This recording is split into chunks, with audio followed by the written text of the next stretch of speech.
Hey everybody, I hope you're all doing well, and I hope you're having a great week.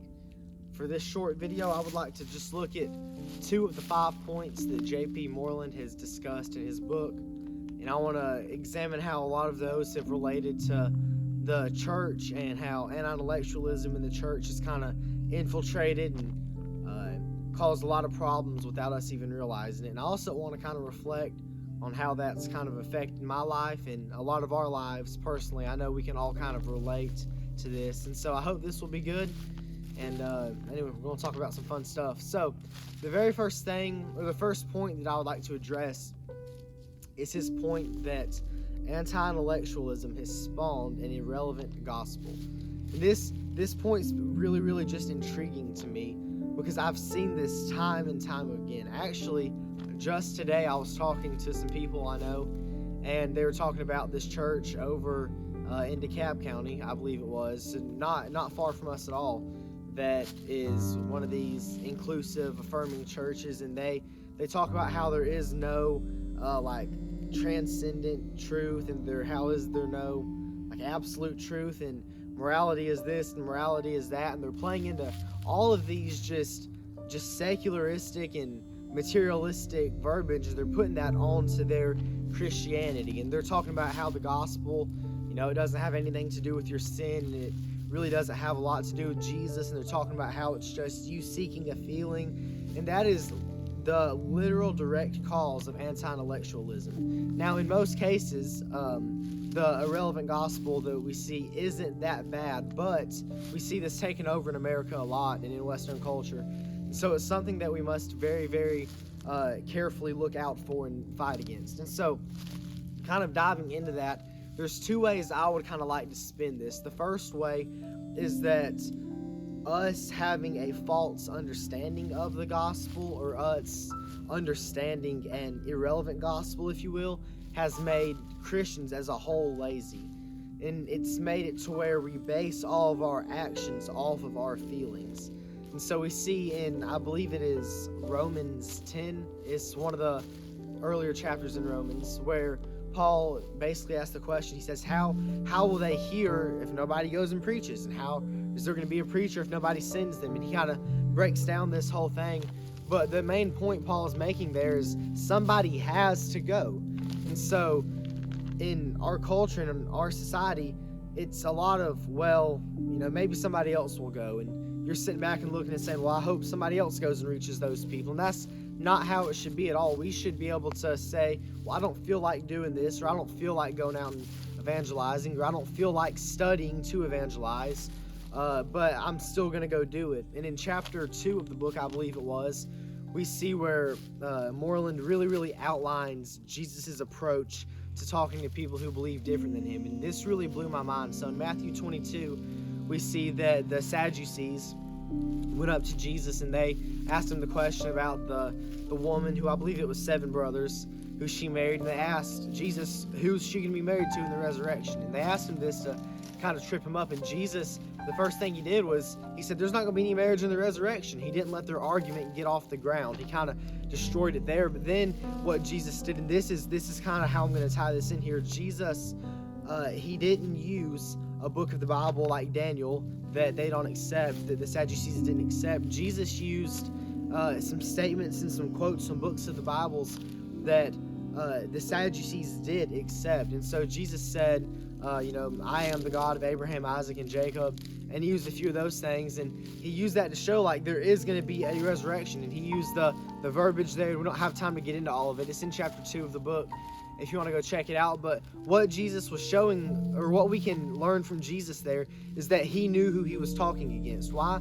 Because Jesus was an anti-intellectual. Jesus went out and studied the people he would be debating against. The second way that that's kind of spawned an irrelevant gospel, and that's kind of, done what it's done, is that we base our evangelism off feelings. And when I say we, I mean kind of the church as a whole, not, us specifically, but the church as a whole has based its approach to evangelism off of feelings. And so we say, well, let's say you're out witnessing to somebody, and you're at, some convention center or whatever, and you're telling somebody about Christ, and they pull some kind of relativism, or they, start spouting out, humanism or something of that sorts.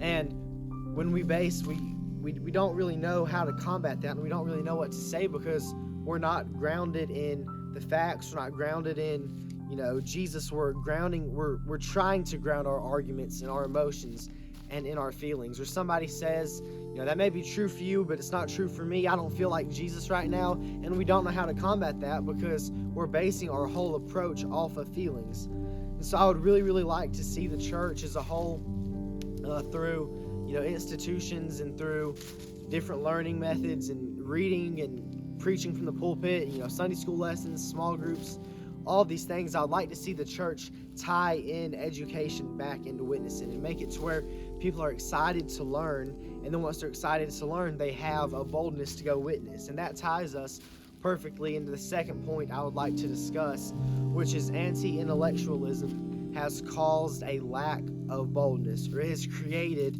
a cowardice when it comes to witnessing. And a lot of people, and we see this today, especially with younger people in their mid-20s and younger, is that people, they don't have the boldness that they should have. They don't have the courage, they don't have the gumption they should have because they don't know.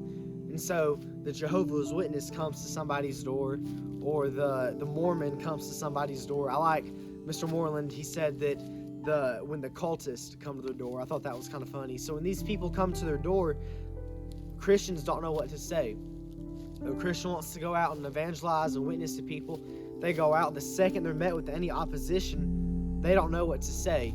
And that, kind of leaves bad impressions on the Christian, so that Christian has a lack of boldness thereafter when it comes to witnessing, and they eventually wind up not witnessing at all. There's plenty of people who don't want to go out because they're scared they might make Christianity look bad, or there's too many people who just don't know what to say, and that is a direct cause of lack of study and lack of learning. So if we can reshape the church and reshape Christian culture to where it's not just us teaching the younger generation, us teaching these kids and teenagers to go out and witness and just telling them to do it and leaving them empty-handed, but if we can equip these people from a younger age and teach them to go out and train them in apologetics, train them in arguments for the existence of God, and arguments to prove that truth is absolute, and all these things, then people can go out starting from a younger age with a boldness about themselves. If we can bring back into Christian schools more logic and philosophy and apologetical training, if we can